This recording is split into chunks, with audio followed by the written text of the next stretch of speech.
گنج بخش فیض عالم مظہر نور خدا، گنج بخش فیض عالم مظہر نور خدا، گنج بخش فیض عالم مظہر نور خدا، گنج بخش فیض عالم مظہر نور خدا۔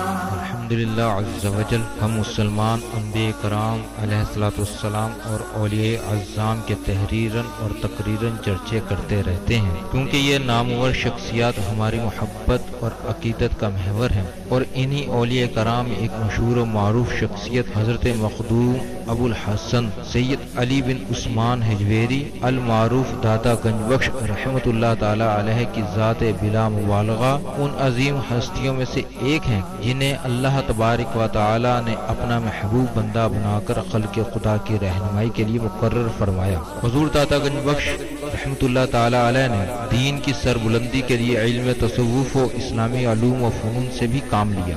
آپ کے ساتھ ایک بزرگ حضرت ابو سعید رحمۃ اللہ تعالی علیہ نے آپ کی بارگاہ میں کچھ سوالات کیے، جس کے جواب میں آپ نے ایک کتاب کشف المعجوب تحریر فرمائی۔ تصوف میں وہی مقام و مرتبہ آپ کی شورا افاق کتاب کو حاصل ہے۔ صدیوں سے یہ کتاب ارباب نظر و فکر سے خراج تحسین وصول کرتے ہوئے حرام و خاص کی بھرپور رہنمائی کر رہی ہے۔ خواجہ معین الدین اجمیری رحمۃ اللہ علیہ نے کتاب اور صاحب کتاب کے بارے میں فرمایا، نہ کہ سارا پیر کامل اعلیٰ رہنما۔ محبوب سبحانی نے فرمایا، جس کو کوئی پیر کامل نہ ملے وہ پوری کشف المعجوب کا مطالعہ کر لے، یہ اس کا ہاتھ پکڑ کے رب کے ہاتھ میں دے۔ قرآن و حدیث کے بعد یہ کامل مرشد، کامل مرشد۔ داتا علی حجویری رحمۃ اللہ علیہ نے اپنی مارکت الآراء کتاب کے بارے میں خود فرمایا کہ راہ حق بیان کرتی ہے۔ کون ہے؟ اللہ کی ذات۔ کشف المعجوب فارسی زبان کی پہلی کتاب ہے جس کا ترجمہ علماء کرام نے اردو زبان میں بھی کیا، مگر پھر بھی بہت سے لوگ اس کتاب کو سمجھ نہ سکے۔ ضرورت اس امر کی تھی کہ لوگوں کی رہنمائی کے لیے کشف المحجوب کا درس آسان الفاظ میں شروع کیا جائے۔ اس سلسلے کو شروع کرنے کا عزم لے کر ایک مرد مجاہد اصغر علی قادری حجویری نے درس کشف المعجوب شروع کیا، جس نے دیکھتے ہی دیکھتے ایک مقبولیت حاصل کی۔ الحمدللہ بہت سے لوگوں کی اس درس میں شرکت کی وجہ سے اصلاح ہو چکی ہے۔ الحمدللہ کشف المعجوب کا درس حضور داتا گنج بخش رحمۃ اللہ تعالی علیہ کے قدموں میں جمعۃ المواری کو بعد نماز جمعہ شروع ہو جاتا ہے۔ آپ سے بھی گزارش ہے کہ ہر جمعۃ المواری کو اس درس میں شرکت فرمایا کریں اور کشف المعجوب کے درس سے فیض یاب ہوں۔ جو احباب شرکت نہ کر سکیں وہ ان درس کو انٹرنیٹ پر دیکھ سکتے ہیں۔ انٹرنیٹ پر دیکھنے کے لیے www.dailymotion.com/user/اصغر علی قادری 1/1 یہاں پر بھی آپ جا کر تمام دروس کو سن سکتے ہیں۔ اللہ تبارک و تعالی ہم سب کو عمل کی توفیق عطا فرمائے۔ نحمده ونصلي على رسوله الكريم، اما بعد، فاعوذ بالله من الشيطان الرجيم، بسم الله الرحمن الرحيم، رب اشرح لي صدري ويسر لي امري واحلل عقدة من لساني يفقهوا قولي، الا ان اولیاء الله لا خوف عليهم ولا هم يحزنون، ان الله وملائكته يصلون على النبي يا ايها الذين امنوا صلوا عليه وسلموا تسليما۔ محبت سے درود پاک پڑھیے، یہی ذریعہ نجات ہے، یہی ذریعہ عرفان ہے، یہی جنت کا راستہ۔ الصلاۃ والسلام علیک یا رسول اللہ وعلی آلک واصحابک سیدنا یا حبیب اللہ، الصلاۃ والسلام علیک یا رحمۃ للعالمین، الصلاۃ والسلام علیک یا محب المساکین، الصلاۃ والسلام علیک یا غیاث الملت والدین۔ انٹرنیٹ، کشف ٹی وی اور ڈی وی ڈی کے ذریعے درس کشف المعجوب دیکھنے والے ناظرین اور تمام حاضرین کو 22 اپریل 2016 14 رجب 1437 ہجری جمعہ مبارک۔ آج ہمارا درس نمبر 122، موضوع حضرت ابراہیم بن ادہم رحمۃ اللہ علیہ کی ریاضت اور توکل۔ حضرت داتا علی حجویری رحمۃ اللہ علیہ نے ظاہری اور باطنی کیفیات کو تھوڑا سا کمپلیٹ کرنے کے بعد آگے یہ واقعہ بہت خوبصورت نوٹ درج کیا حضرت ابراہیم بن ادہم رحمۃ اللہ علیہ کا۔ آپ فرماتے ہیں کہ آپ ایک جنگل میں، میں ابھی اس کا مفہوم دے رہا ہوں، درس اپنی ترتیب میں آئے گا، حدیث پاک لیں گے، رجب کا، پھر مولا علی کا مولود کعبہ ہے، ولادت ہے آپ کی، ایک آدھی گفتگو اس کی ہوگی، پھر درس ہوگا، پھر دعا ہوگی اور پھر انعام تقسیم کیے جائیں گے۔ 5 کتابیں، 5 فارم دیتے ہیں ہم اس کلاس میں داخل ہونے کے لیے، یہ کلاس نمبر 122 ہو رہی ہے، ہمیں تقریباً تیسرا سال لگا ہوا ہے درس کشف الموجود دیتے ہوئے۔ 5 فارم وہ شخص لے جو اس کلاس میں، اس یونیورسٹی میں، اس مکتبے میں، اس خانقاہ میں داخل ہو کر تصوف سیکھنا چاہتا ہے اور پڑھنا چاہتا ہے۔ حضرت داتا علی حجویری رحمۃ اللہ علیہ نے کشف الموجود شریف قیامت تک کے مسلمانوں کے لیے لکھی ہے، اور لکھا ہے راہ حق تلاش کرنے والوں، جو حق کو تلاش کرنے۔ حق کون ہے؟ اللہ کی ذات۔ جو اللہ کی ذات کو تلاش کرنے کے لیے نکلا ہوا ہے، بغیر شیخ کے اللہ کی تلاش کوئی نہیں کر سکتا۔ اللہ تعالیٰ بغیر شیخ کے رب کی ذات تک پہنچنا ممکن ہی نہیں ہے، تصور ہی نہیں ہے۔ حضور سرور کائنات صلی اللہ علیہ وسلم کائنات کے سب سے بڑے شیخ ہیں۔ قرآن و حدیث کے بعد کشف الموجود شریف ایک کامل مرشد ہے۔ آپ فرماتے ہیں حضرت محبوب سبحانی نظام الدین اولیاء رحمۃ اللہ علیہ نے فرمایا، اگر کسی کو کوئی شیخ کامل نہ ملے، وہ پوری کشف الموجود کا مطالعہ کر لے۔ یہ راہ حق بیان کرتی ہے، یہ اس کا ہاتھ پکڑ کے رب کے ہاتھ میں دے دے، یہ اس کا ہاتھ پکڑ کے حق کے ہاتھ میں دے دے۔ تو جب کوئی فارم لے لیتا ہے، پھر ہمیں پر کر کے دیتا ہے، تو اس کی کتاب آ جاتی ہے، پھر اس کے لیے لازم ہو جاتا ہے کہ وہ اپنی کلاس میں بیٹھے۔ یہ طالب علم اسٹوڈنٹ گروپ میں بھی بیٹھے ہوئے ہیں، اللہ تعالیٰ ان کو اجر دے گا۔ آج ہمارے ایک محمد خالد ہیں، ان کی کوئی نوکری ایسی لگی کہ جمعے کو چھٹی نہیں ہو رہی تھی، اللہ تعالیٰ ان کو جزائے خیر دے۔ سب کے لیے حکم نہیں ہے، انہوں نے نوکری چھوڑ دی کہ میں جمعے کا درس نہیں چھوڑ سکتا۔ اللہ تعالیٰ کی بارگاہ ہے بے کس پناہ میں دعا ہے کہ ان کو اس سے بہت بڑی نوکری دے، جو انہوں نے درس کے لیے، اپنی کلاس کے لیے اپنی جاب چھوڑ دی کہ بھی مجھے وہاں سے جمعے کی چھٹی نہیں مل رہی، تو اللہ حافظ ہے، 100 در کھول دے گا اللہ تعالیٰ اگر ہم اس کے پر توکل کریں گے۔ پرندوں کے کپڑوں پہ پوکٹیں نہیں لگی ہوئی، جیبیں نہیں لگی ہوئی، ان کے پاس پیسے نہیں ہوتے، لیکن وہ کبھی بھوکے نہیں رہتے۔ اللہ تعالیٰ ان کے بھی پیٹ بھر دیتا ہے۔ ہم تو انسان ہیں، وہ ہمارے پیٹ بھی بھر دے گا۔ اصل انسان کا مقصد یاد رکھیں کیا ہے؟ اللہ تعالیٰ نے ہمارے صوفی برکت علی یاد آ گئی، کیا بات ہے فیصلہ آباد والے۔ آپ فرماتے ہیں اے اللہ، اگر میری تخلیق کا مقصد پیدا ہونا، پھر بڑے ہونا، کھانا پینا، شادی کرنا، فوت ہونا، تو ایسی زندگی واپس لے لے، مجھے وہ زندگی عطا فر جس میں تیری معرفت ہو، جس میں تیری پہچان ہو، میں تجھے تلاش کروں اور تجھے تلاش کر لوں۔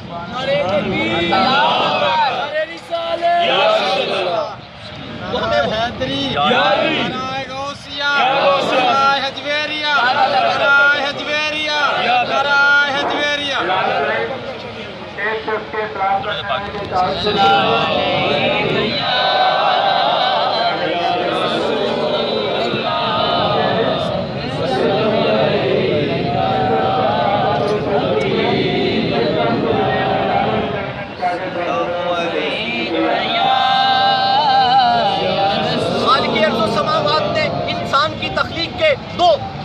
انسان کی وجہ تخلیق کے 2 اصول بتائے۔ اللہ رب العالمین نے فرمایا میں نے جن و انس کو اپنی عبادت کے لیے پیدا کیا۔ رزق اللہ کے ذمے ہے، کوشش کا حکم ہے لیس الانسان الا ما سعی، لیکن اتنی کوشش نہیں کہ آپ کا دین برباد ہو جائے، ایسی کوشش نہیں، نمازیں ضائع ہو جائیں، سب ختم ہو جائے، اور کیا ملیں گے 2 لقمے، 2 روٹیاں۔ کتنی روٹی؟ 100 روٹی تو نہیں ہم کھا سکتے نا، 2 روٹیوں سے زیادہ کیا کھا سکتے ہیں؟ پتہ نہیں پھر ہم کس کا مال اکٹھا کرتے ہیں۔ اللہ تعالیٰ ہمیں اس شر سے بچائے، ہمیں اللہ خیر عطا فرمائے۔ اللہ پاک نے فرمایا میں نے جن و انس کو اپنی عبادت کے لیے پیدا کیا، اور دوسری جگہ فرمایا میں نے جن و انس کو اپنی معرفت کے لیے پیدا کیا۔ تلاش کر مجھے، اس کو تلاش کر جس نے آسمان کو بغیر سوراخ کے بنایا، جو جھرنوں سے پانی گراتا ہے اور پانی جم جاتا ہے کسی وقت، چلتا چلتا پانی جم جاتا ہے کسی وقت، موسموں میں ایسے تغیرات آتے ہیں۔ اس اللہ کو تلاش کر، ایسی زندگی سے پناہ مانگ جس زندگی کا مقصد صرف کھانا پینا سونا اور مر جانا، ایسی زندگی سے پناہ مانگ۔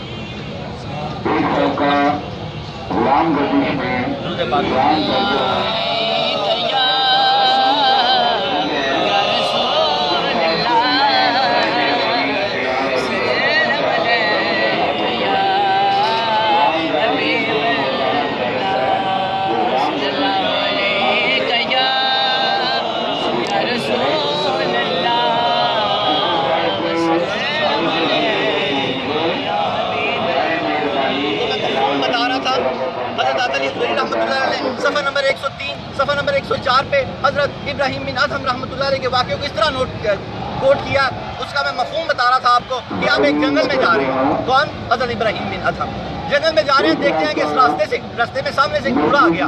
اس نے کہا، اس نے ڈرایا آپ کو، اس نے کہا ابراہیم بن ادم آپ اس بیابان جنگل میں اکیلے جا رہے ہیں، نہ آپ کے پاس کوئی سواری ہے، نہ آپ کے پاس کوئی زیادہ راہ ہے، تو کیا بنے گا آپ کا؟ آپ نے کہا، فوراً پہچان لیا کہ یہ شیطان ہے. آپ فرماتے ہیں میری جیب میں 4 درہم تھے، وہ میں نے ایک زنبیل بن کے لیے تھے، میں نے وہ نکالے اور وہ بھی پھینک دیے. کہ سفر کس سے ہوتا ہے؟ چیزوں سے کچھ نہیں ہوتا، سب اللہ سے ہوتا ہے. یہ تو ایسی صرف چیزیں ہوتی ہیں، سب اللہ کی ذات ہے. آپ فرماتے ہیں میں نے وہ 4 درہم 4 دینار جیب سے نکال کر پھینک دیے اور یہ منت مان لی کہ ہر میل پر 400 رکعت پڑھوں گا. آپ فرماتے ہیں 4 سال لگ گئے مجھے جنگل سے باہر نکلتے ہوئے. اس دوران اللہ تعالیٰ مجھے روزی بھی دیتا رہا، روٹی بھی دیتا رہا، اور مجھے حضرت خضر علیہ السلام کی سعادت اور سنگت نصیب ہوئی. انہوں نے مجھے اسم اعظم سکھایا اور میں ہر غیر سے نجات پا گیا. غیر کیا ہے؟ جو اللہ سے جدا کر دے. میں درس کے اینڈ میں آپ کو بتاؤں گا، غیر وہ جو اللہ سے جدا کر دے، عین وہ جو اللہ سے ملا دے. اولیاء اور انبیاء غیر اللہ نہیں ہوتے، یہ عین اللہ ہوتے ہیں. غیر اللہ کون ہے؟ لات، منات، عزا، حبل، مال و دولت، نفس، یہ غیر اللہ ہے. اللہ کے انبیاء اور اللہ کے اولیاء عین اللہ ہے. ہمارے والدین ہمارے عین اللہ ہے. اللہ تعالیٰ ہمیں سمجھنے کی توفیق عطا فرمائے. آج چھوٹی چھوٹی باتیں جب ہوتی ہیں تو دل کرتا ہے چھوٹی چھوٹی بات ساتھ ہو جائے. میں ایام 20 کے، آج ایام 20 کا دوسرا روزہ ہے. ہمارے حجویرینز ایام 20 کے روزے رکھا کریں. حضرت داتا علی حجویری رحمۃ اللہ علیہ صفحہ نمبر کشف المحجوب کے صفحہ نمبر 501 پر حضرت جنید بغدادی رحمۃ اللہ علیہ کا قول درج کرتے ہیں، الصوم نصف الطریقۃ. کوئی شخص اگر تصوف کی منزلیں طے کرنا چاہتا ہے تو جنید بغدادی فرماتے ہیں اس کو روزہ رکھنا ہی پڑے گا. یہ روزے کے بغیر حاصل نہیں ہوتی. اس لیے یہ صوفیہ روزے رکھا کرتے تھے، جیسے پیر کا روزہ ہے، جمعرات کا روزہ ہے، اس کے بعد ایام 20 کے روزے ہیں، رجب کے روزے ہیں. آج رجب کی 14 ہے. رجب کی فضیلت میں اکثر بتاتا رہتا ہوں آپ کو. آج ایام 20 کا تیسرا روزہ ہے. ان روزوں کا اہتمام کیا کریں. کچھ نہیں ہوتا، کیا ہو جائے گا؟ زیادہ سے زیادہ انسان کی جان ہی نکل جائے گی نا. خالق ارض و سماوات نے فرمایا تو روزہ رکھے اور تجھے اگر موت تیری واقعہ ہو جائے میں تیرے نام کا ایک فرشتہ پیدا کروں گا، قیامت تک تیرے روزے رکھے گا،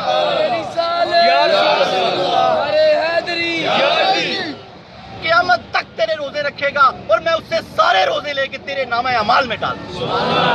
اس بات کو ڈیپ دیکھیں اللہ کیا کہہ رہے ہیں. اور میرے بندے تو بے شک فوت ہو جا، روزہ نہ چھوڑ. پیکج جو دے دیا وہ ہوتا کچھ نہیں ہے. آج الحمدللہ بتائش کے لاؤں آپ کا بڑھانے میں ایک سسٹم ہے میرا، تو روزہ الحمدللہ دھوپ ہے اوپر. اللہ کے اولیاء جب کوئی معاملات بتاتے ہیں تو اس کو کسی اور طریقے سے سمجھنا چاہیے. کوئی وجہ ہوتی ہے بتانے کی، تو کچھ نہیں ہوگا. اللہ پہ یقین رکھیں. ایام 20 کے روزے رکھیں، رجب کے روزے رکھیں، شعبان کے روزے رکھیں، رمضان کے روزے رکھیں. امام غزالی فرماتے ہیں میں نے جس دن روزہ رکھا اللہ تعالیٰ نے میرے لیے علم کا اس دن کوئی باب کھول دیا. علم کیا؟ اللہ کی ذات.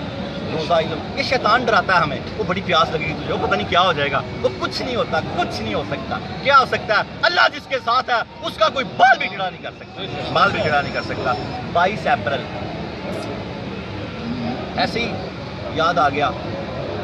آج صبح موسم بہت اچھا تھا، دیکھا. 22 اپریل 570 عیسوی 22 اپریل صبح 4 بج کر نسبت ہے رسول پاک کو آج کے دن سے.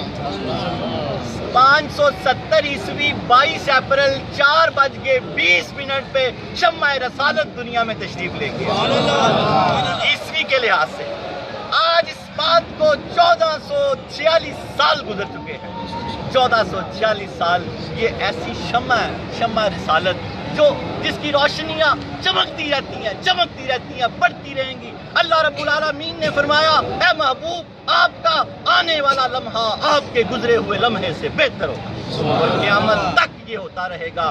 آپ جس مکاتبہ فکر سے بھی ہیں، آپ خدائے بزرگ کو برتر کی قسم کھا کے بتائیں شمع رسالت بجھ سکتی ہے؟ نہیں بجھ سکتی. اللہ رب العالمین جس کے بارے میں کہے آپ جس مکاتبہ فکر سے بھی تعلق رکھتے ہیں نیوٹرل ہو کر سوچیں کیا سرور کائنات شمع رسالت بجھ سکتی ہے؟ کبھی نہیں بجھ سکتی. اللہ رب العالمین نے اس شمع کس طرح قسم کھائی، والضحیٰ واللیل، محبوب آپ کے چمکتے ہوئے مکھڑے کی قسم، واللیل کی ضرورت، الم نشرح لک صدرک، سورہ مزمل نحل، سورہ مدثر، قرآن سارا ہی آپ کی تعریف ہے، سارا ہی آپ کی تعریف ہے۔ اللہ رب العالمین نے آپ کا ہر آنے والا لمحہ بہتر کر دیا، آپ کے گزرے ہوئے لمحے سے فانوس بن کے جس کی حفاظت ہوا کرے وہ شمع کیا بجھے جسے روشن خدا کرے۔ عشق سرکار کی ایک شمع جلا لو دل میں، بعد مرنے کے لحظ میں بھی اجالا ہو۔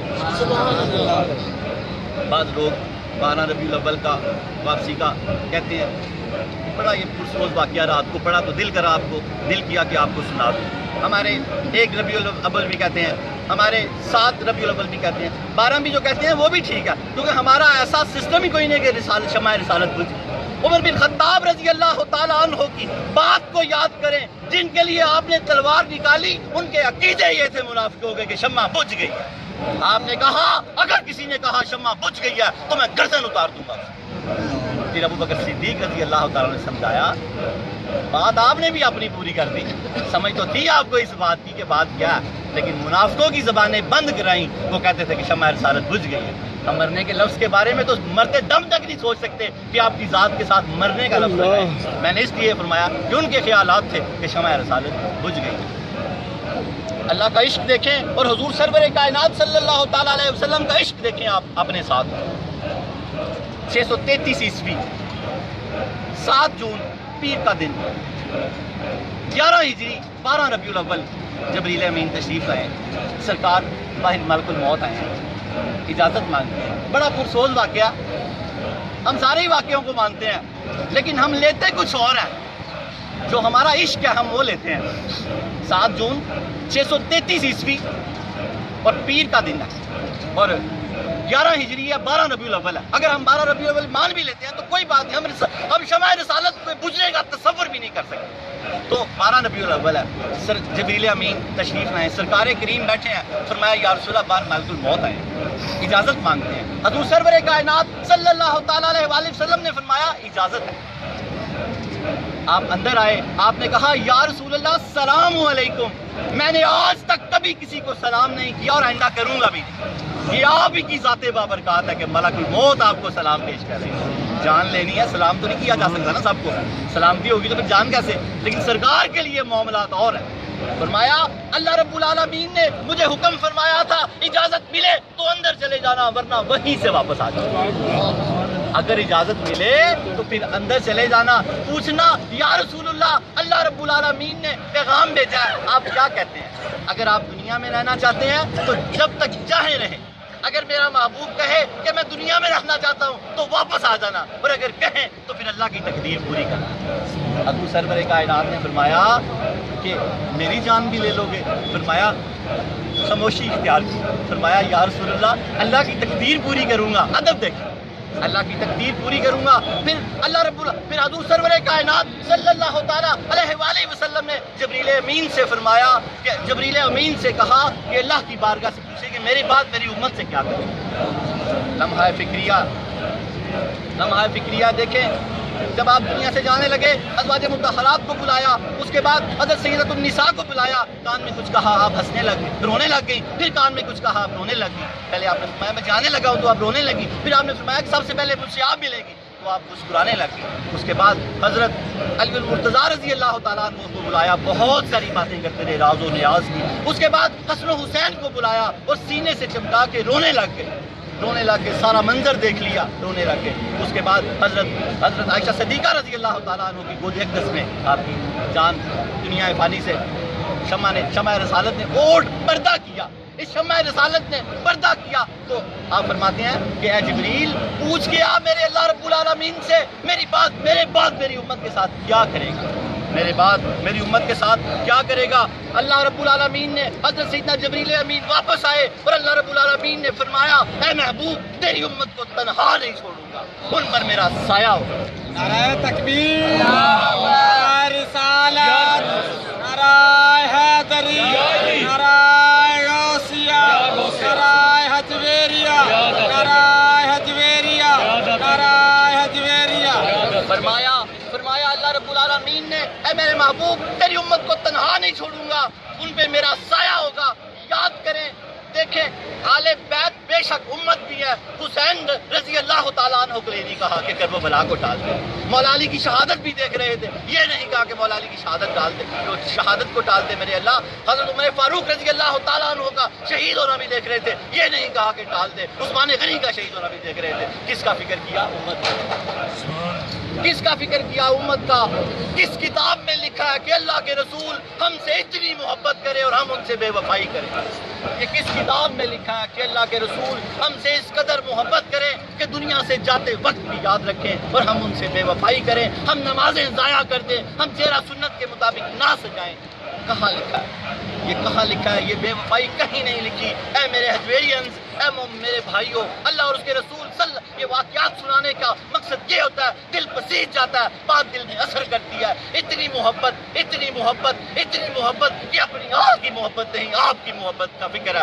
آپ سے آپ کی محبت میں کہہ رہی ہے کہ جبریل میں پھر جاؤں گا, پہلے پوچھ کے آئے جا کے کہ میرے بعد میری امت کے ساتھ کیا کرے گا, میرے بعد میری امت کے ساتھ کیا کرے گا. جبریل امین نے فرمایا, اللہ کے نبی نے فرمایا, جبریل امین آپ کیا کہتے ہیں؟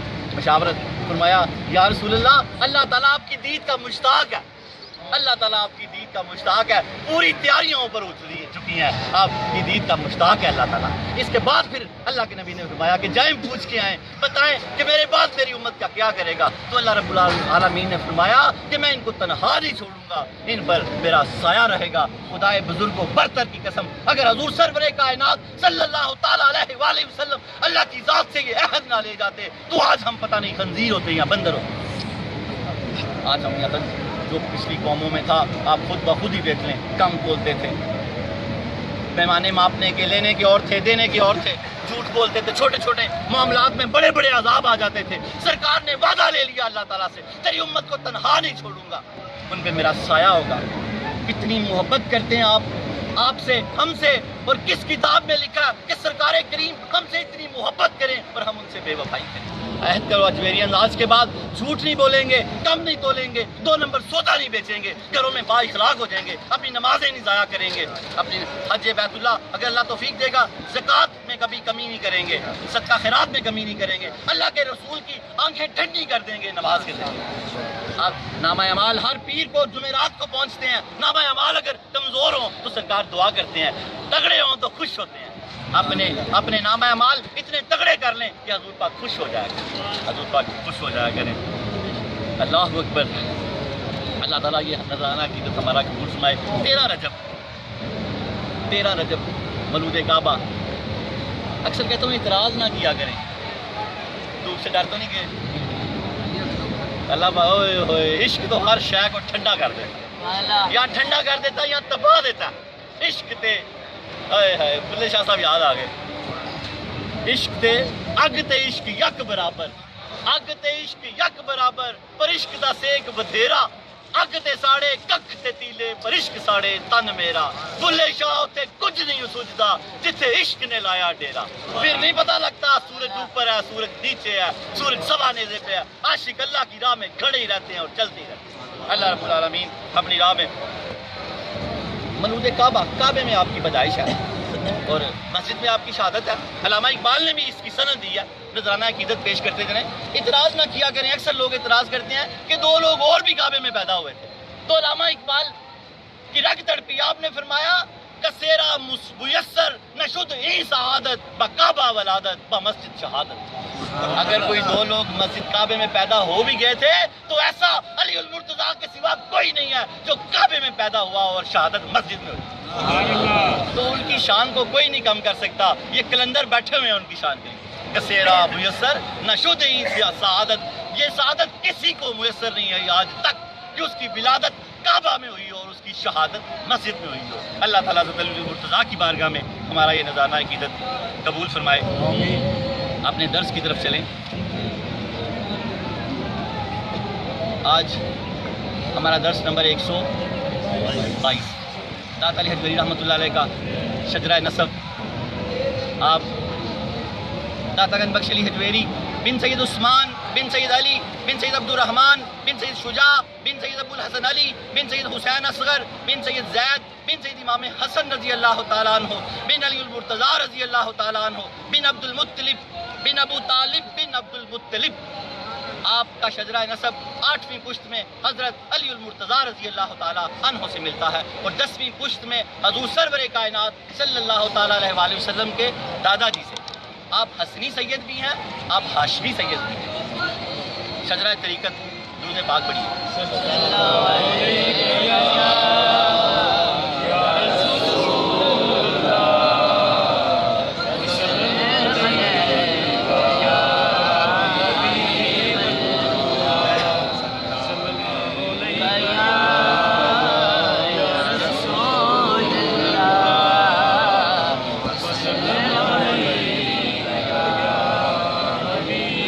داتا گنج بخش علی حجویری، ان کے شیخ ابو الفضل محمد بن حسن خطلی رحمۃ اللہ علیہ، ان کے شیخ ابو الحسن حسری رحمۃ اللہ علیہ، ان کے شیخ ابو بکر شبلی رحمۃ اللہ علیہ، ان کے شیخ جنید بغدادی رحمۃ اللہ علیہ، ان کے شیخ سری سختی رحمۃ اللہ علیہ، ان کے شیخ معروف کرخی رحمۃ اللہ علیہ، ان کے شیخ داؤد طائی رحمۃ اللہ علیہ، ان کے شیخ حبیب اجمی رحمۃ اللہ علیہ، ان کے شیخ حسن بصری رحمۃ اللہ علیہ، ان کے شیخ علی المرتضیٰ رضی اللہ تعالی عنہ۔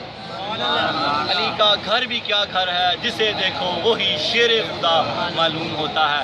سرور کائنات کی ذات بابرکات تک پہنچنے کے لیے 2 مرتبہ علی المرتضیٰ کو ملنا پڑتا ہے۔ آپ حکمت کا شاعر ہیں، علی المرتضیٰ اس کا دروازہ ہے جو حضور کی بارگاہ میں حاضر ہوگا، پہلے دروازے سے گزرے گا اور پھر آتے ہوئے دروازے سے باہر آئے گا۔ اللہ رب العالمین ہمیں آپ کی شان عظمتیں سمجھنے کی، رفتیں سمجھنے کی توفیق عطا فرمائے۔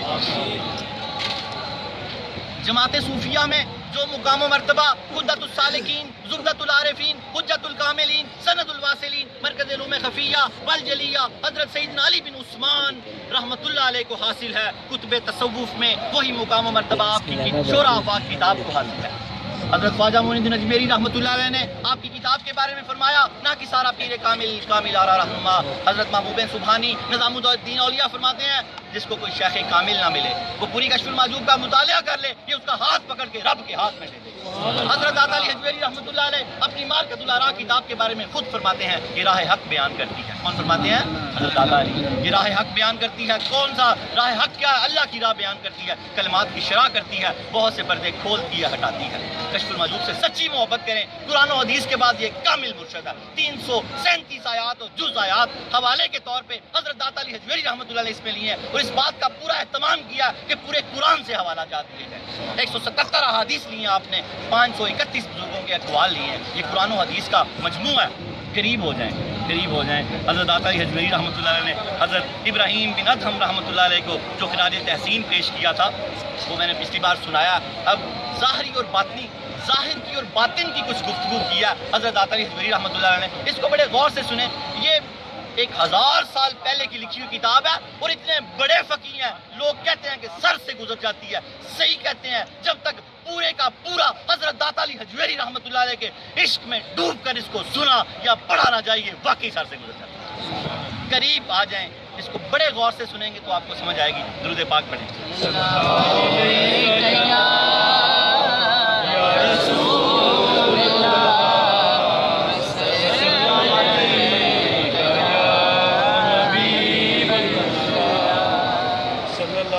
حضرت داتا علی حجویری رحمۃ اللہ علیہ صفحہ نمبر 203 پہ فرما رہے ہیں، حق کے طلبگار شخص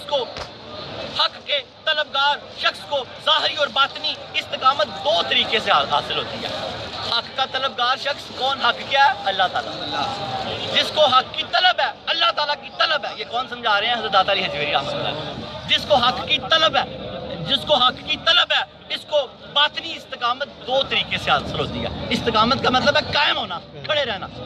باطنی استقامت، ایک استقامت کا تعلق علم سے ہے اور دوسری کا عمل سے۔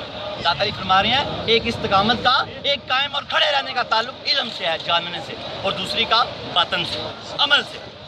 جس استقامت کا تعلق علم سے ہے، اس سے مراد یہ ہے کہ انسان اس بات کا یقین رکھے کہ ہر تقدیر، خواہ وہ اچھی ہو یا بری ہو، اللہ تعالیٰ کی طرف سے۔ یہ ہر تقدیر اگر اچھی ہے یا بری وہ اللہ کی طرف سے۔ ایسا قطعاً نہ سوچے، یہ میں تھوڑی تشریح کر رہا ہوں کہ فلاں نے بندش کر دی، فلاں نے جادو کر دیا، میرے آگے کسی نے ماش پھینک دی ہیں، میرا دکان بند ہو گئی ہے۔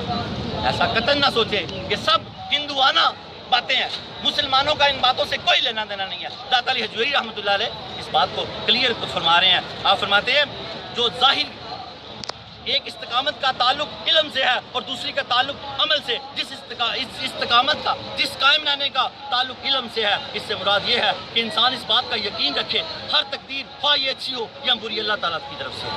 اور کوئی شخص پہ ذرا غور رکھیے گا، آپ فرماتے ہیں کوئی شخص کسی متحرک چیز کو ساکن نہیں کر سکتا اور کوئی ساکن چیز کو متحرک نہیں کر سکتا، کیونکہ ہر چیز میں حرکت یا سکون پیدا کرنے والی ذات اللہ تعالیٰ کی.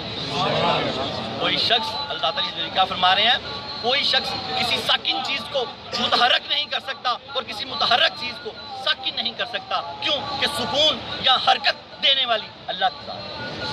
اللہ کی ذات ہے. اس بات کو آپ یوں سمجھیں، یہ ان بتوں کی مذمت کر رہے ہیں. داتا صاحب جب یہاں آئے تو لات، منات، عزا، حبل کا زمانہ تھا، ہندو جوگی یہ وہ، اور ہمارے اندر بھی آج وہ بت ہیں. لوگ ہم سے کہتے ہیں دیکھیں نہیں سو باندھ دیا کس نے، لا حول ولا قوت الا باللہ. خالق ارض و سما بارش ڈالنا چاہے، ہے کسی میں طاقت کہ وہ بارش کو روک دے، کسی میں، کسی غیر اللہ میں ایسا کوئی نہیں ہو سکتا. کوئی اللہ کا غیر ایسا کوئی کام نہیں کر سکتا. اور ان کے ایمان تھے، اس لیے داتا حجویری رحمۃ اللہ علیہ نے اس بات کو یہاں کلیئر کیا. آپ فرماتے ہیں کہ کسی ساکن چیز کو متحرک نہیں کر سکتا اور کسی متحرک چیز کو ساکن نہیں کر سکتا، کیونکہ اللہ تعالیٰ نے ان چیزوں میں یہ حرکتیں پیدا کی ہیں. حضرت جابر کی حدیث پاک کو اور ذرا پکی طرح سمجھ لیں گے، میں اس کی تشریح میں آپ کو حاصل کلام میں بتا رہا ہوں. حضرت جابر رضی اللہ تعالیٰ عنہ سے حضور سرور کائنات صلی اللہ تعالیٰ علیہ وسلم نے فرمایا، اے جابر، ساری مخلوق جمع ہو جائے کسی شخص کو نقصان پہنچانے کے لیے اور اللہ اس کا نقصان نہ کرنا چاہتا ہو، اس کا بال نہیں ٹیڑھا کر سکتا. سبحان اللہ. یہ حدیث پاک کا مفہوم ہے. اور ساری مخلوق جس میں جنات، حشرات، نباتات، پودے، درخت، زمین و آسمان، چاند، سورج، ستارے، ساری مخلوق اگر اس کو نفع پہنچانا چاہے اور اس کو کوئی نقصان نہیں پہنچا سکتا، اور اگر اللہ اس کو نفع نہ پہنچانا چاہے تو ساری کائنات مل کے اس کو نفع نہیں پہنچا سکتی. اللہ کی ذات ہی نفع نقصان کی مالک ہے. یہ ایمان ہونا چاہیے آپ کا پکا. پھر جب یہ آپ کا ایمان ہوگا تو توہمات آپ کے دل سے نکل جائیں گے. کہ یہ جیسے وہ 2 نمبر جوگیوں نے مشہور کیا ہوا ہے، سسرال والے جاتے ہیں تو تیرے ماں باپ نے جادو کر دیا، لڑکی والے جاتے ہیں تو سسرال والوں نے کر دیا، لڑکے والے جاتے ہیں تو لڑکے والوں نے کر دیا. بندش ہو گئی ہے، تیرے بچے کسی نے روک دی ہیں، اللہ تعالیٰ معاف کرے. یہ کفریہ گفتگو ہے. اس طرح کی گفتگو سنیں تو کلمہ پڑھ کے دوبارہ اللہ کی ذات سے تجدید ایمان کیا کرے کہ اللہ تعالیٰ سننے سے بھی تیری پناہ مانگتا ہوں، کرنی تو بہت دور کی بات ہے، سننے سے بھی تیری پناہ مانگتا ہوں. آگے حضرت داتا حجویری رحمۃ اللہ علیہ اس مسئلے کی تھوڑی سی اور وضاحت کرتے ہوئے فرماتے ہیں، عمل سے متعلق استقامت یہ ہے. عمل سے پہلے علم سے متعلق تھی کہ اس کا ایمان ہو کہ اللہ تعالیٰ کی طرف سے ہر چیز اللہ تعالیٰ کی ساکن حرکت دیتا ہے. اور دوسرا عمل سے متعلق دوسری چیز جو آپ فرما رہے ہیں، عمل سے متعلق درود پاک کیونکہ آپ نے فرمایا تھا حق کے طلبگار شخص کو ظاہری اور باطنی استقامت 2 اعتبار سے حاصل ہوتی ہے. استقامت طاقت، اور وہ قائم ہو جاتا ہے اگر اس کا یہ ایمان ہو. باطنی کیا؟ آپ فرماتے ہیں ہر حالت میں. عمل سے متعلق استقامت یہ ہے، پہلے علم سے متعلق تھی، اب عمل سے متعلق ہے. آپ فرماتے ہیں عمل سے متعلق استقامت یہ ہے، انسان اللہ تعالیٰ کے احکام کی پیروی کرنے اور اپنے معاملات درست رکھنے اور فرائض و واجبات کو ادا کرنے میں مکمل جتا رہے. پھر اس کو سمجھیں. آپ فرماتے ہیں عمل سے متعلق استقامت یہ ہے، انسان اللہ تعالیٰ کے احکام کی پیروی کرے، اپنے معاملات درست رکھے اور فرائض اور واجبات باقاعدگی کے ساتھ ادا کرے. آپ سمجھ آئی؟ پھر آپ کو سمجھاتا ہوں. آپ فرماتے ہیں عمل سے متعلق استقامت یہ ہے، انسان اللہ تعالیٰ کے احکام کی پیروی کرے اور اپنے معاملات درست رکھے اور فرائض اور واجبات باقاعدگی کے ساتھ ادا کرے. یہ نہ سمجھے کہ اللہ کی تقدیر کو اس میں جو ہے نا مخل نہ کرے. وہ ہر حالت میں اللہ تعالیٰ کی مقرر کردہ تقدیر سے متعلق ہو. ہر وہ حالت جو اللہ تعالیٰ کی مقرر کردہ تقدیر سے متعلق ہو، اسے اللہ تعالیٰ کے حکم کے ترک کرنے کے لیے حجت نہیں بنایا جا سکتا. گھر میں کوئی فوتیدگی ہو گئی ہے، اس کو یوں سمجھو، گھر میں کوئی فوتیدگی ہو گئی ہے یا کوئی کاروبار میں ایسا مسئلہ ہو گیا، آپ نمازیں نہیں ضائع کر سکتے. اللہ تعالیٰ ان معاملات کو، اللہ تعالیٰ کے احکامات کو ضائع کرنے کی حجت نہیں بنا سکتے. اب آپ دوبارہ اس بات کو سمجھیں گے. ہر وہ حالت جو اللہ تعالیٰ کی مقرر کردہ تقدیر سے متعلق ہو، اسے اللہ تعالیٰ کے حکم کو ترک کرنے کے لیے حجت نہیں بنایا جا سکتا. اللہ تعالیٰ کے حکم کو ترک کرنے کے لیے حجت نہیں بنایا جا سکتا، اس لیے مخلوق سے کنارہ کشی اس وقت تک درست شمار نہیں ہوگی جب تک انسان اپنی ذات سے کنارہ کش نہ ہو جائے۔ جب انسان اپنی ذات سے کنارہ کش ہو جائے گا تو اس کا مطلب یہ ہے اب وہ مخلوق سے بھی کنارہ کش ہو چکا ہے، پھر وہ اپنی مراد کو حاصل کر لے گا۔ اس سے یوں سمجھیں جنہوں نے پچھلا درس سنا نا ان کو وہ قول یاد ہوگا، اللہ تعالیٰ کو اپنا دوست بناؤ، لوگوں کو ایک طرف کرو۔ اور تعالیٰ نے فرمایا تھا جب تک اپنے نفس کو ایک طرف نہ کر دو لوگوں کو ایک طرف کرنے کا فائدہ ہی کوئی نہیں ہے۔ سب سے بڑا دشمن تو آپ کا نفس ہے، یہی آپ کو گمراہ کرتا ہے، یہی آپ کو جنت میں لے کے جائے گا، یہی آپ کو جہنم میں لے کے جائے گا۔ جب یہ نفس نور ہو جائے گا، نفس نورانی ہو جائے گا تو پھر نفس مطمئنہ ہو جائے گا تو آپ کو جنت میں لے جائے گا، ورنہ یہ نفس شیطان رہے گا تو آپ کو جہنم میں لے کے جائے گا۔ یہی سب سے بڑا آپ کا دشمن ہے۔ آپ نے فرمایا جو مخلوق سے کنارہ کشی تو کر لے، اپنے نفس سے کنارہ کشی نہ کرے، اس نے کوئی کنارہ کشی نہیں کی، اس کی کنارہ کشی کوئی نہیں ہے، اس کو مراد بھی کوئی حاصل نہیں ہوگی۔ آپ فرماتے ہیں انسان کو مراد حاصل ہو جائے گی کب؟ جب وہ اپنے نفس سے کنارہ کشی اختیار کر لے گا۔ جب انسان کو اللہ تعالیٰ کی ذات سے محبت ہو جائے گی تو اب اللہ تعالیٰ کے حکم کی پیروی کرنے میں ثابت قدمی سے نصیب ہو جائے گی۔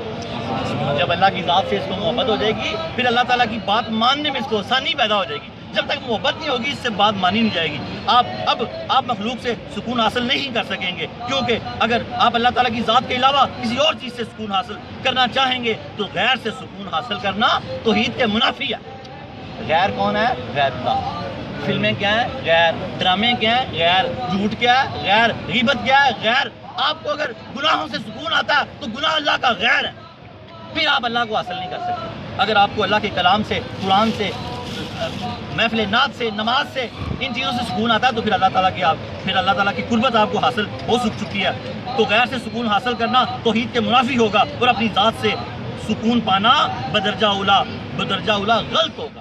اگر کسی کو اپنا نفس خوبصورت لگتا ہے اس کو اس سے سکون حاصل ہونے لگ گیا تو آپ فرماتے ہیں کہ یہ بھی غلط ہے۔ بس اللہ کی ذات سے سکون حاصل کرے گا اور کسی چیز سے سکون حاصل نہیں کرے گا۔ یہاں آپ نے ایک بڑی خوبصورت مثال دی ہے، بس درس اپنے اختتام پہ ہے۔ اللہ تعالیٰ مجھے بھی آپ کو ہمت عطا فرمائے۔ یہی آپ فرماتے ہیں، آپ نے ایک مثال دی ہے یہاں ایک بزرگ کی، بہت بڑے بزرگ کی آپ نے پہلے سے۔ آپ فرماتے ہیں یہی وجہ ہے شیخ ابو الحسن سالبی اپنے مریدوں سے فرمایا کرتے تھے بلی کی پیروی کر لینا اپنی ذات کی پیروی کر لینے سے زیادہ بہتر ہے۔ یہ بلی کی پیروی کر لینا، داتا صاحب نے کسی بزرگوں کی مثال دی ہے کہ وہ اپنے مریدوں سے کہا کرتے تھے شیخ ابو الحسن سالبی رحمۃ اللہ علیہ کہ بلی کی پیروی کر لینا اپنے نفس کی پیروی کر لینے سے زیادہ بہتر ہے۔ اس کی وجہ یہ ہے کسی دوسرے آدمی کو اللہ تعالیٰ کی خاطر ساتھ رکھا جا سکتا ہے، اپنے نفس کے ساتھ نہیں رہا جا سکتا۔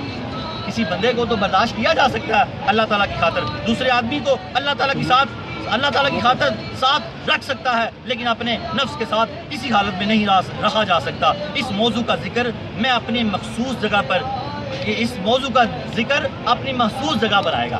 داتا کے رحمۃ اللہ فرما رہے ہیں جو میں نے نفس کے متعلق موضوع چھیڑا نا، میں نے آگے اس کا پورا باب لیا ہوا ہے۔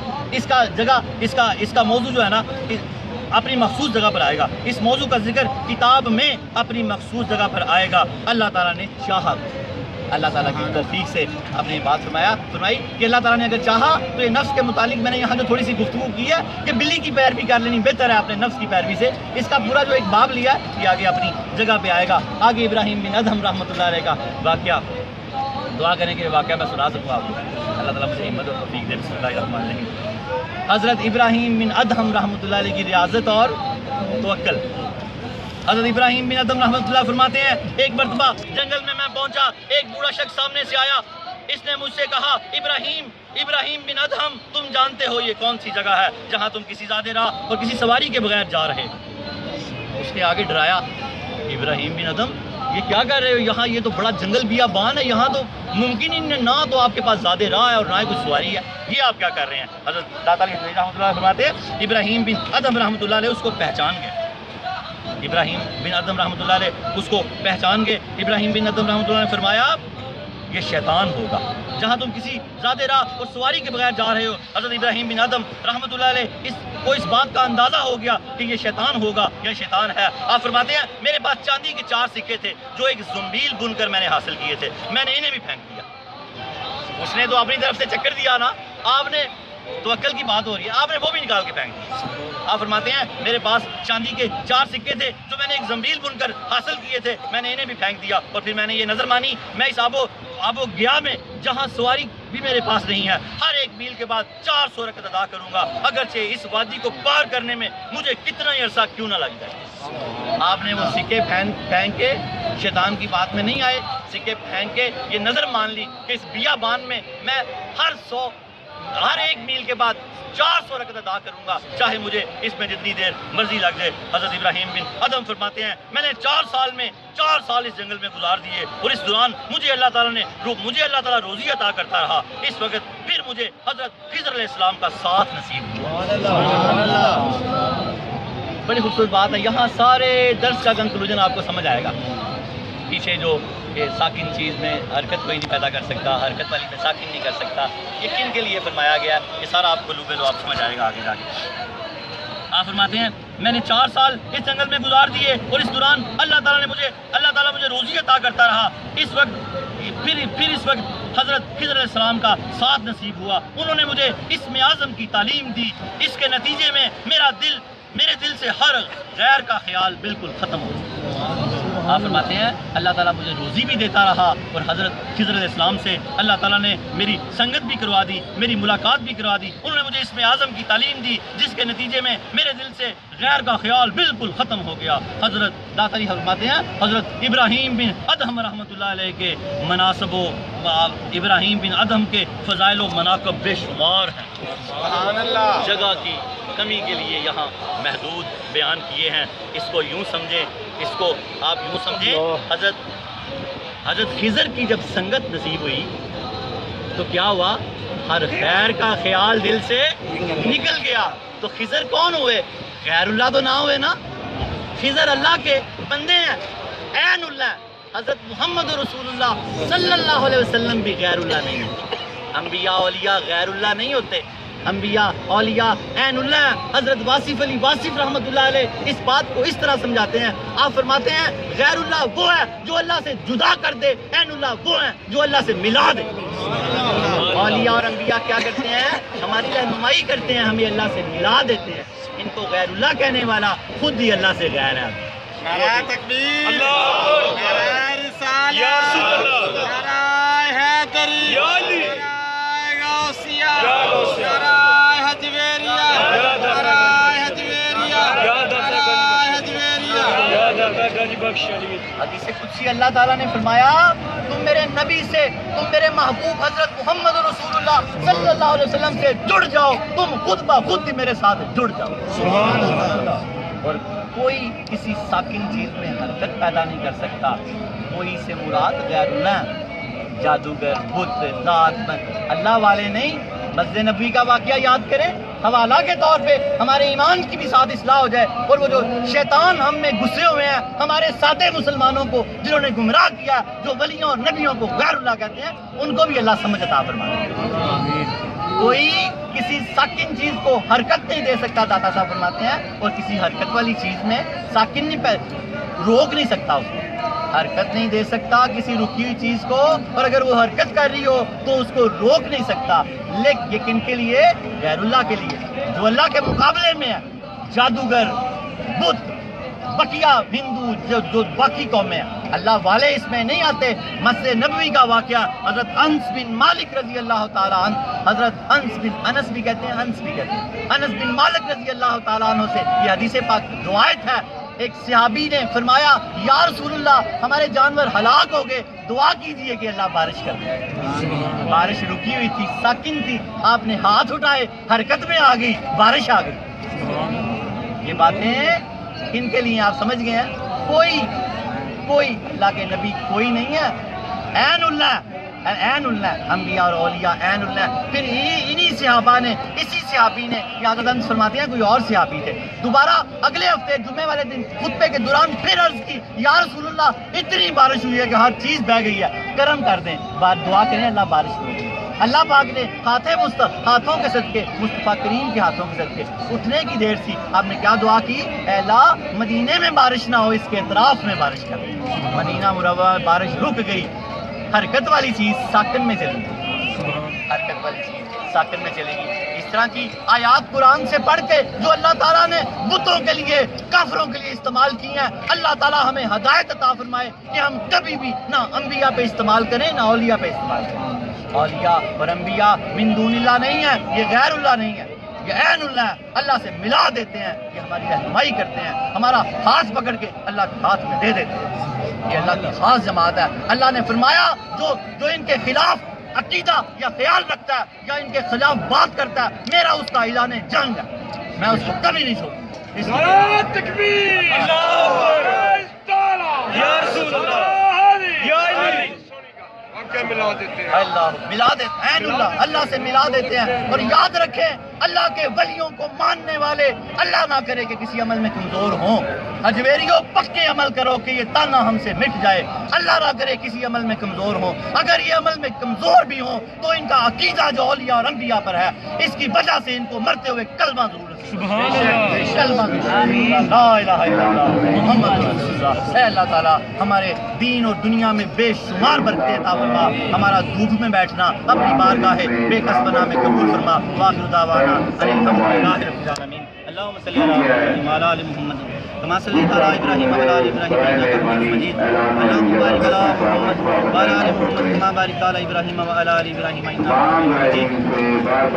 اللہم صلی صلاۃ کاملۃ وسلیم سلام تام علی سیدنا مولانا محمد الخلیل الخلیل بالقدوۃ فرج به الکرم وتقضى به الحوائج وتنال به الغائب حسن الخواتم ويستسقى الغمام بوجه الكريم وعلى آله وصحبه في كل لمحة ونفس بعدد كل معلوم لك یا اللہ یا اللہ یا اللہ یا اللہ یا اللہ یا اللہ ہمیں دین کی سمجھ عطا فرما، یا اللہ اپنی ربوبیت کے صدقے، کملی والے کے والدہا کے مکھڑے کے صدقے، کملی والے کی ما زاغ البصر وما طغى کے سرمے کے صدقے، آپ صلی اللہ تعالیٰ علیہ وآلہ وسلم کی چھلے والی زلف عنبرین کے صدقے، صدیق اکبر کی صداقت کے صدقے، فاروق اعظم کی عدالت کے صدقے، عثمان غنی کی شرم و حیا کے صدقے، حیدر کرار کی شجاعت و بہادری کے صدقے، علی اصغر کے لڑک پن علی اکبر کی جوانی کے صدقے، اون و محمد کی شہادت کے صدقے، عباس کے بازو قلم کرانے کے صدقے، یا اللہ سیدہ کی سفید چادر کے صدقے، امت کے اولیاء کرام کے صدقے، خصوصاً سید مرشدی داتا گنج بخش علی حجویری رحمۃ اللہ علیہ کے فیضان کے صدقے، ایقان کے صدقے، ایمان کے صدقے، اللہ ہماری پچھلی ساری زندگی کے صغیرہ کبیرہ گناہوں کو معاف فرما۔ یا اللہ جن رشتہ داروں سے عزیز و اقارب سے ہمارے دلوں میں نفرت اور کدورت بھر چکی ہے، اللہ ہمارے اور ان کے دلوں کو صاف فرما، اے اللہ ہمارے اور ان کے دلوں کو صاف فرما۔ یا اللہ ہمیں نماز پنجگانہ پڑھنے کی توفیق عطا فرما، یا اللہ رجب شعبان رمضان کے روزے رکھنے کی توفیق عطا فرما، یا اللہ تعالیٰ ہمیں مال دے اور زکوٰۃ دینے کی توفیق عطا فرما، ہمیں عشر دینے کی توفیق عطا فرما۔ اے اللہ جو مال ہم نے بیچنے کے لیے رکھے ہوئے ہیں، دکانیں یا جو چیزیں ہم نے بیچنے کے لیے رکھے ہوئے ہیں، اے اللہ تعالیٰ ان میں پورا سال گزر چکا ہے، وہ گھر مکان دکانیں، اے اللہ تعالیٰ ہمیں ان کی زکوٰۃ بھی دینے کی توفیق عطا فرما۔ یا اللہ ہم عذر ڈھونڈتے پھرتے ہیں، مولویوں سے فتوے لیتے ہیں، تیری راہ سے دینے میں مچ جائیں، اے اللہ تعالیٰ ہمیں ان چیزوں سے بچا، اے اللہ تعالیٰ ہمیں ان چیزوں سے بچا، ہمیں اللہ تعالیٰ اپنی راہ میں زیادہ سے زیادہ خرچنے کی توفیق عطا فرما۔ یا اللہ تو خود ہی فرماتا ہے گناہ گار سخی مجھے قبول ہے، عبادت گزار کنجوس مجھے نہیں چاہیے، یا اللہ ہمیں سخی بھی بنا، نیک عبادت گزار بھی بنا۔ یا اللہ ہماری اولادوں کو صحت سلامتی عطا فرما، صوم و صلات پہ چلنے کی توفیق عطا فرما، یا اللہ ہمارے رزق میں برکت عطا فرما، یا اللہ ہمارے ایمان میں برکت عطا فرما۔ اے اللہ سارا لاہور اکھڑا ہوا ہے، رزق میں بڑی تنگی آئی ہوئی ہے، یا اللہ رزق کی تنگیاں دور کر دے، یا اللہ میرا تاجر بڑے پریشان ہے، یا اللہ میرے تاجر کی تنگیاں دور کر دے، یا اللہ غیب سے برکت دے دے، تھوڑے مال میں برکت دے دے، یا رب العالمین کاروباری لوگ بڑے پریشان ہیں، اللہ پاک تجارت پیشہ لوگ بڑے پریشان ہیں، ان کی پریشانیاں دور کر دے۔ اللہ تیرے نبی نے فرمایا 9% رزق تجارت میں ہے، یا اللہ تعالیٰ اس 9% کو 900 گنا زیادہ کر دے، یا اللہ میرے نبی کی پیاری زبان میں اور ان کی برکتیں تو مسلم ہیں، یا اللہ تعالیٰ ہمیں ان کی برکتیں عطا فرما، یا اللہ ہمیں ان کی برکتیں زیادہ سے زیادہ عطا فرما، یا اللہ تعالیٰ جو لوگ ملازم پیشہ ہیں ان کے کاروبار میں برکتیں عطا فرما، ان کی پینشنوں میں برکتیں عطا فرما۔ یا اللہ میرے طاہر بھائی بڑے دیر سے رزق کے روزی روٹی کی تلاش میں، اللہ پاک ان کو کثیر روزی روٹی، نوکریاں اور رزق میں بقیہ جملے معاملات بھی آسان کر دے۔ یا اللہ ہم سب مجھے جن کے نام آتے ہیں جن کے نہیں آتے جو دعاؤں کے لیے کہتے رہتے ہیں، یا اللہ تعالیٰ میں انہیں کہتا رہتا ہوں ولی کی چوکھٹ پہ دعائیں قبول ہوتی ہیں، یا اللہ تیرا سچا وعدہ، اللہ اپنے سچے وعدے کو جلد از جلد پورا فرما، اللہ پاک ہماری ساری مشکلیں آسان فرما، یا اللہ ہماری توبہ قبول فرما، یا اللہ ہمیں نماز کی پابندی عطا فرما، چہرہ مصطفیٰ سجانے کی توفیق عطا فرما، آتش پرستوں کے چہروں سے بچا، یا اللہ تعالیٰ ہمیں نبی پاک صلی اللہ علیہ وسلم کی اسوہ حسنہ میں چلنے کی توفیق عطا فرما یا اللہ، جیسے آپ نے تجارت کی ویسے تجارت کرنے کی توفیق عطا فرما، جیسے زراعت کی زراعت کرنے کی توفیق عطا فرما، جیسے گھرداری کی گھرداری کرنے کی توفیق عطا فرما، اے رب العالمین جو معاملات اولاد بیویوں کے ساتھ کیے وہ سب کرنے کی توفیق عطا فرما یا اللہ، ہمیں اپنے پیارے نبی کی نقل کرنے کی توفیق عطا فرما یا اللہ، پیارے محبوب اور ہمارے لیے غاروں میں روتے رہے، جب دنیا سے پردے فرمانے کا وقت آیا ہماری فکر کی یا اللہ تعالیٰ، ہمیں بھی دین کی فکر عطا فرما یا اللہ، اسوہ مصطفیٰ پہ چلنے کی توفیق عطا فرما یا اللہ، ہمیں دنیا اور آخرت میں بھلائی عطا فرما یا اللہ، ہمیں دنیا اور آخرت میں بھلائی عطا فرما یا اللہ، بچے اور بچیوں کی نگاہ میں تیزیاں اور نیک اسباب پیدا فرما یا اللہ، جو بچیاں اجڑ کے آ گئی ہیں ان کے دوبارہ اسباب پیدا فرما یا اللہ تعالیٰ، جو اپنے گھروں میں تنگ دست ہے ان کی تنگ دستیاں دور فرما، جن گھروں میں جھگڑے ہیں، ماں باپ پریشان ہیں، اللہ تعالیٰ اپنی بیٹیوں کی طرف سے یا اللہ ان بیٹیوں کو سکون عطا فرما دے یا اللہ، جن کو قرضوں نے تنگ کیا ہوا یا اللہ قرضے اتار دے یا اللہ، ہمارے قرضے اتار دے یا اللہ، ہمارے قرضے اتار دے یا اللہ، ہم سب کے قرضے اتار دے، ہم سے نمازوں کے قرضے اتار دے، ہم سے روزوں کے قرضے اتار دے، ہم سے بد اخلاقیوں کے قرضے اتار دے، ہمارے رزق میں وسعت عطا فرما دے یا اللہ، ہمیں دنیا اور آخرت میں بھلائی عطا فرما اللہ تعالیٰ، جو پراپرٹی کے کاروبار کرتے ہیں ان کو برکتیں عطا فرما اللہ، سب کو برکتیں عطا فرما، ملازم پیشہ کو برکتیں عطا فرما یا اللہ، ہمیں دنیا اور آخرت کی ساری بھلائیاں عطا فرما یا اللہ، جن بچوں نے بچی نے امتحان دیا ان کو کامیابیاں اور کامرانیاں عطا فرما، جو فارغ التحصیل ان کو ملک و ملت کی خدمت کرنے کی توفیق عطا فرما یا اللہ، ہماری جھولیاں بھر دے اللہ، اتنی دھوپ میں تیرے آگے جھولیاں پھیلائے کھڑے ہیں یا اللہ، تیرے آگے جھولیاں پھیلائے کھڑے ہیں اتنی دھوپ میں یا اللہ، ولی کی چوکھٹ پہ آئے کھڑے ہیں یا اللہ، تیرا وعدہ ولی کی چوکھٹ پہ دعائیں قبول ہوتی ہیں، گناہ معاف ہوتے ہیں، ہماری دعائیں قبول فرما، میں دنیا اور آخرت کی بھلائی عطا فرما یا اللہ، اگر ہم کتابیں روشن میں بدبخت لکھے ہوئے ہیں تو کاٹ کے ہمیں خوش بخت لکھ دے یا اللہ، ہمیں کاٹ کے خوش بخت لکھ دے یا اللہ، ہمیں کلمہ طیبہ نصیب فرما دے یا اللہ، مرتے ہوئے ہمارا خاتمہ ایمان پہ فرما دے یا اللہ، ہمیں معاف کر دے، ربنا هب لنا من ازواجنا وذرياتنا قرة اعين واجعلنا للمتقين اماما، ربنا آتنا في الدنيا حسنة وفي الآخرة حسنة وقنا عذاب النار، وأفوض أمري إلى الله إن الله بصير بالعباد، صلى الله عليه وسلم.